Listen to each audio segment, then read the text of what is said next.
Welcome to Year in Review, the show where we break down a year to bring you some of the most notable moments in TV and film, month by month. We're heading back to 1977, a year that included a Freaky Friday, a Saturday Night Fever, and a Close Encounter of the Third Kind, not to mention an Oscar-winning performance from Diane Keaton in the Best Picture-winning Annie Hall, and there was a certain space western that went from just a movie to a cultural phenomenon at light speed.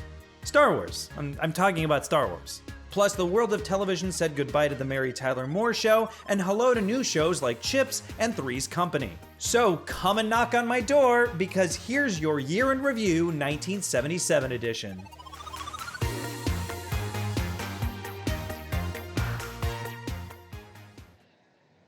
I wish I could switch places with her for just one day.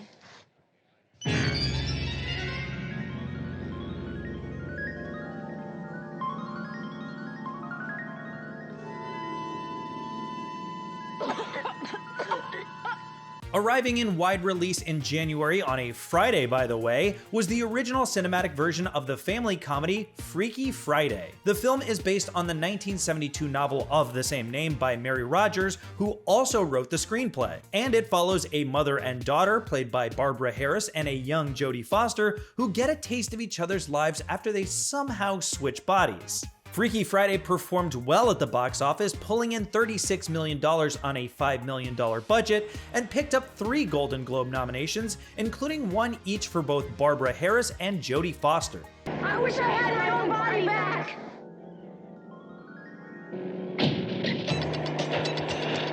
Right body, wrong place. Hey, Annabelle, where'd you come from? Where'd Mom go? Don't ask me. How'd you do that? Don't ask me. Could you do it again? I hope not. And there have been 3 remakes thus far, including a made-for-TV movie in 1995 starring Shelley Long and Gabby Hoffman, and another theatrical release in 2003 with Jamie Lee Curtis and Lindsay Lohan as mother and daughter, but there can only be one original. Critics say Freaky Friday is too well behaved to live up to its comedic potential, but sprightly turns by Barbara Harris and Jodie Foster give the body-swapping farce some charm.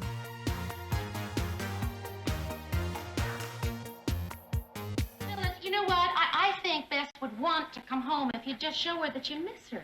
Why don't you come right out and say it, Mary? You think I'm a lousy mother. No, I don't, Phyllis. I'll tell you exactly what I think. What are you trying to say? I'm trying to think of a nice way to say that I think you're a lousy mother. March 19th of 1977 marked a sad day in television when the final episode of The Mary Tyler Moore Show aired on CBS. Titled The Last Show, it was the 168th episode and the end of a 7-season run. The final scene included now iconic images of the main characters huddled together and not letting go, along with Mary eventually turning out the lights and closing the door. Thank you for being my family.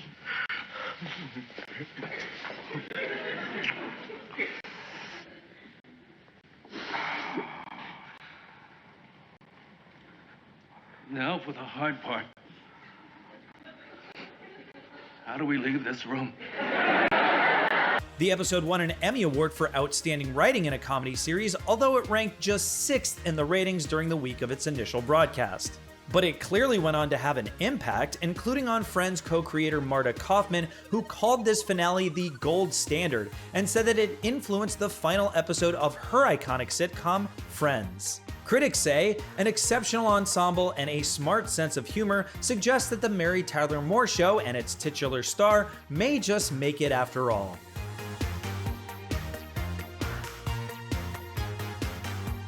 There isn't any other way out.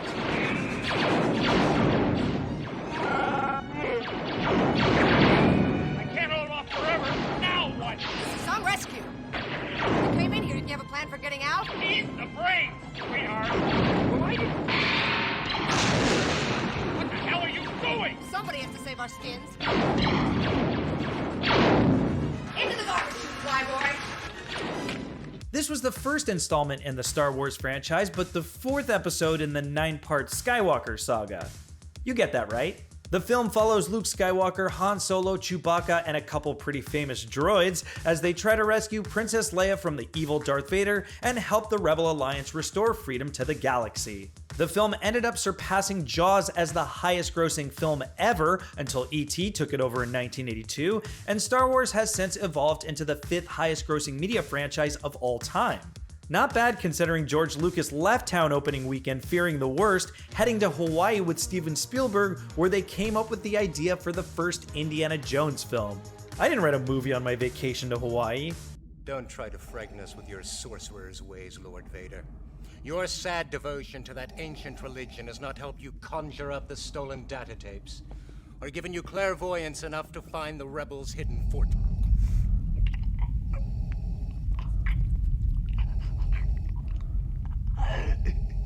I find your lack of faith disturbing. Enough of this. Vader, release him. As you wish. Star Wars, which has been retroactively retitled Episode 4 A New Hope, had a 20th anniversary theatrical reissue in 1997 that included changes like the computer-modified effects, altered dialogue, re-edited shots, and added scenes. And with multiple new series popping up on Disney Plus involving many of the same characters and settings, the film's legacy has yet to be totally mapped out. Critics say, a legendarily expansive and ambitious start to the sci-fi saga, George Lucas opened our eyes to the possibilities of blockbuster filmmaking, and things have never been the same. That's not good.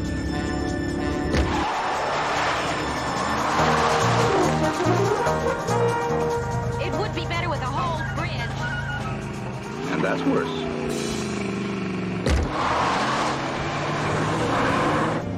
Why don't you just drop me off here? I'll catch a cab. Too late now.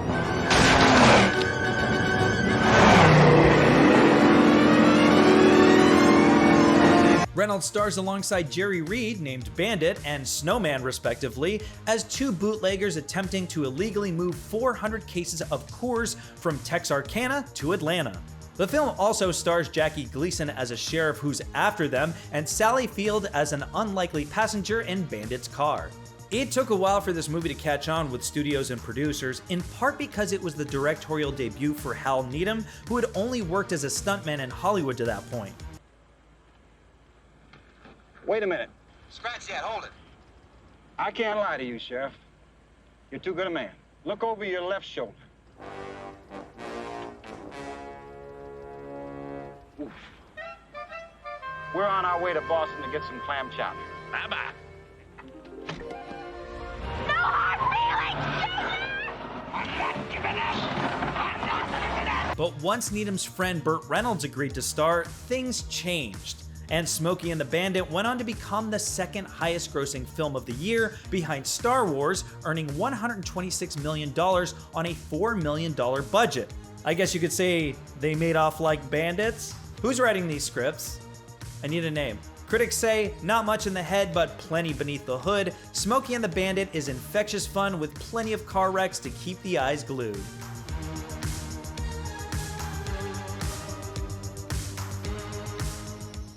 Carrying 3 cases each. 1 is enough to blow your fire. 6 cases will blow out the whole field. That means you don't think all the trucks will make it. 1 of us is a backup. We want double and legal residence, or we don't drive.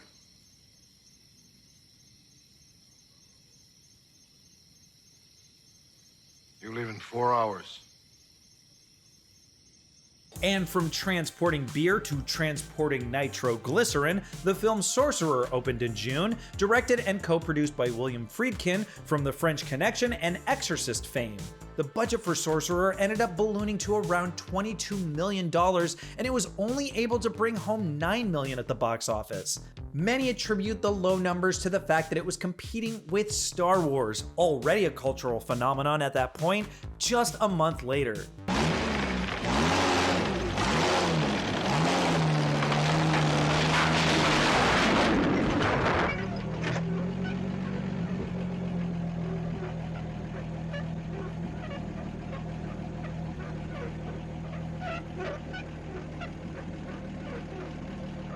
On the brighter side, although I don't know how many millions this is worth, after receiving negative reviews initially, this movie has since been reevaluated by critics, with many considering it a forgotten gem. Yeah, maybe that's not worth that many millions, but critics say Sorcerer, which obstinately motors along on its unpredictable speed, features ambitious sequences of insane white-knuckle tension.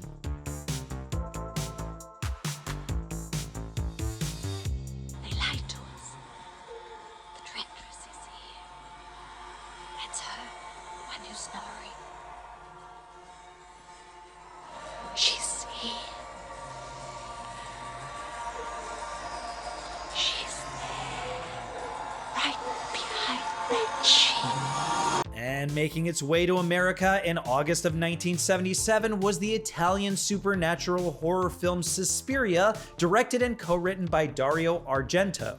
This one stars Jessica Harper as an American dancer named Susie, who shows up to a prestigious German ballet academy and begins to uncover its terrifying secret history.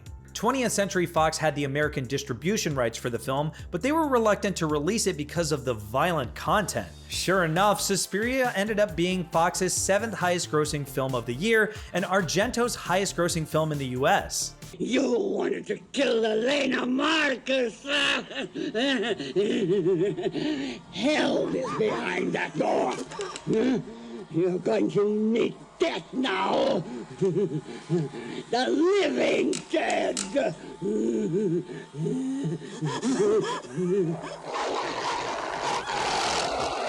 And the film is actually the first part of what's known as Argento's Three Mothers trilogy, which also includes 1980's Inferno and 2007's Mother of Tears. But Suspiria has been the most well-received. Critics say the blood pours freely in Argento's classic Suspiria, a giallo horror as grandiose and glossy as it is gory.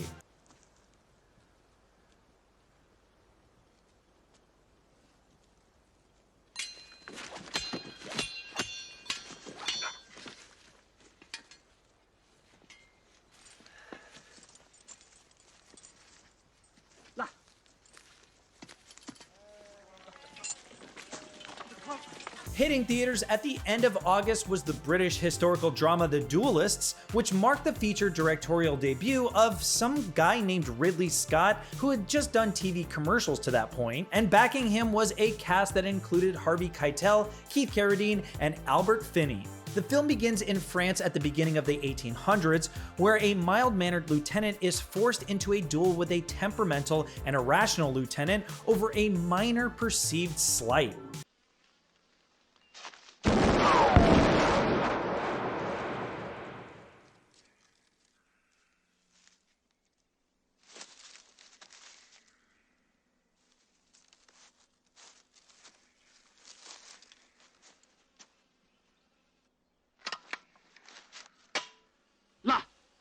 And that conflict leads to many more duels over the next several years. The Duelists, which is based on a short story by Joseph Conrad, won the Best Debut Film Award at 1977's Cannes Film Festival, and it kickstarted a decorated film career for Scott that has included multiple Oscar nominations plus Emmy and BAFTA wins. Critics say rich, stylized visuals work with effective performances in Ridley Scott's take on Joseph Conrad's Napoleonic story, resulting in an impressive feature film debut for the director.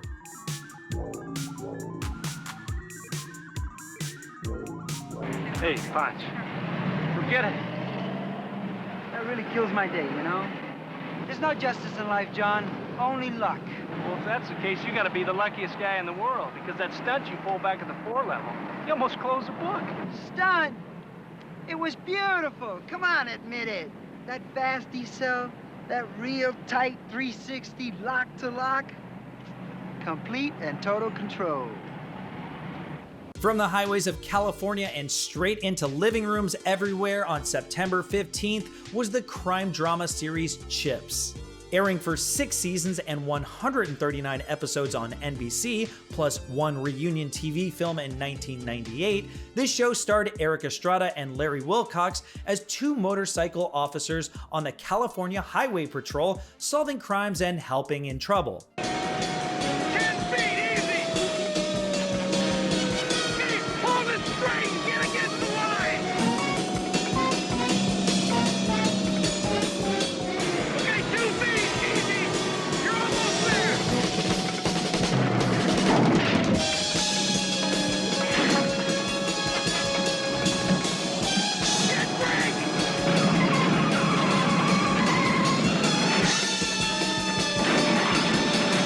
much of the series was filmed around recently completed but not yet open to the public sections of Los Angeles freeways, and each episode was usually a combination of light comedy and drama, and usually managed to highlight the SoCal social lives of the series' main stars. Critics say the lack of violence is refreshing, and Eric Estrada proves himself adept at slapstick shenanigans, but more often not, Chips is about as entertaining as being stuck in Los Angeles traffic.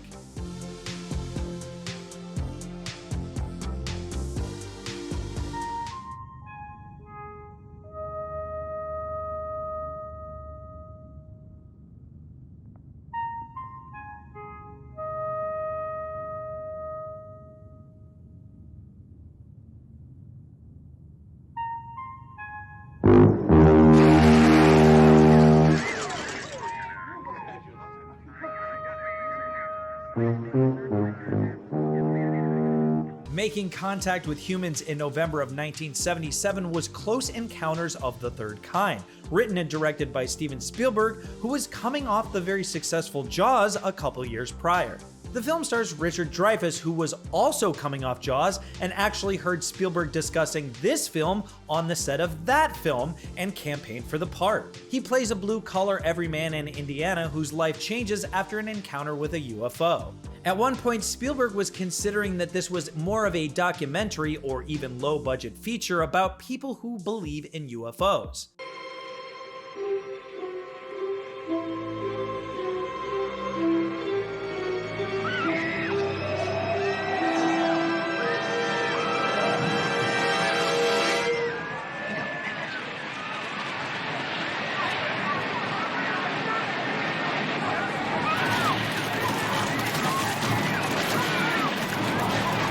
But it ultimately evolved into something much bigger, getting made for just under $20 million and going on to grossing over $300 million worldwide.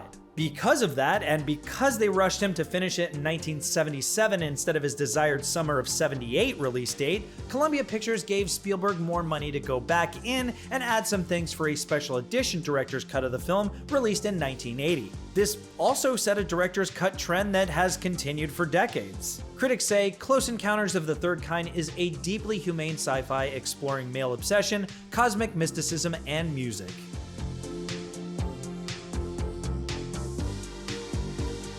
Would you like to know what I do? It's not necessary. I'll tell you what I do. I work in a paint store, and I got raised this week. Right. You work in a paint store, right? Yeah. You probably live with your family, you hang out with your buddies, and on Saturday night you go, you blow it all off 2001, right? That's right. You're a cliche. You're nowhere. On your way to no place.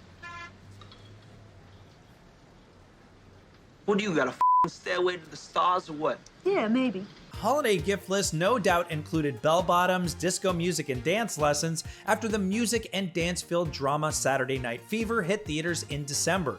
The film stars John Travolta as Tony Manero, a 19-year-old who lives at home and works at a paint store during the week while living it up at disco clubs on the weekends. And this not only moved John Travolta from TV star to movie star, it helped bring disco music into the mainstream all around the globe. Along with the music, Saturday Night Fever shined a light on the subculture surrounding the disco era with things like the fashion, the promiscuity, and the glorious choreography. Everybody's got to dump on somebody, right? Of course. I mean, everybody can't do it straight, right? My pa goes to work, he gets dumped on, so he comes home and he dumps on my mother, right? Of course, right? Then the to dump on us, so we got to dump on us, of course, right? Everybody's dumping on everybody. Even the humpins dumping most of the time. All right, okay. Listen, would you just tell me what's wrong, okay? What is it? I don't know. Just tell me.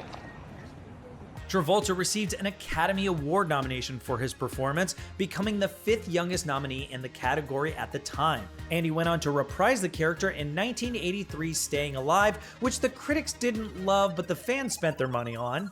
Critics say, boasting a smart, poignant story, a classic soundtrack, and a star-making performance for John Travolta, Saturday Night Fever ranks among the finest dramas of the 1970s. Here, you can see better. Come, yeah. Beautiful. Come here to the edge, and you can look down. Look down.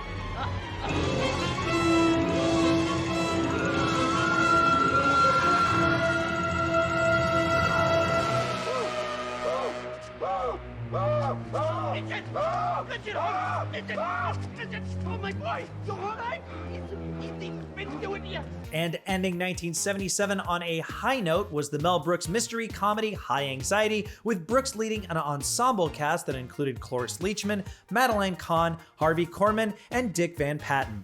This marked the first speaking lead role for Brooks, who also directed, produced, and co-wrote the film. He plays a doctor who goes to work for a mental institution and finds that the other doctors may be crazier than the patients and will do anything to cover up their secrets.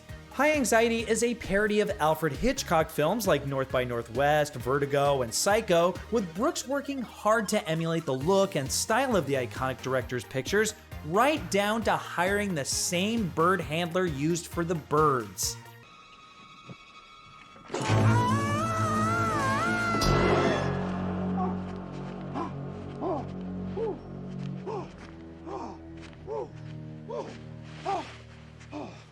Are you all right, Doc? Are you all right? Oh, I'm all right. I'm all right, Brophy. I'm all right. I'm sorry, sir. I didn't know anyone was there. In the end, the effort seemed worth it, with Hitchcock himself sending Brooks a case of wine and a note about how much he liked the film. After a decent box office haul and high praise from fans and critics, Brooks would go on to direct the films History of the World Part 1 and Spaceballs over the next decade, all part of what has become a legendary career. Critics say, uneven but hilarious when it hits, this spoof of Hitchcock movies is a minor classic in the Mel Brooks canon. Okay, wow, 1977 was indeed quite legendary. And to think, Darth Vader only had 12 minutes of screen time in Star Wars, and here I am with a Darth Vader Lego keychain 45 years later. Anyway, thanks for cruising back to the 70s with us. I guess it's now time to go watch Star Wars again, and also Spaceballs since I mentioned it earlier. See you next time!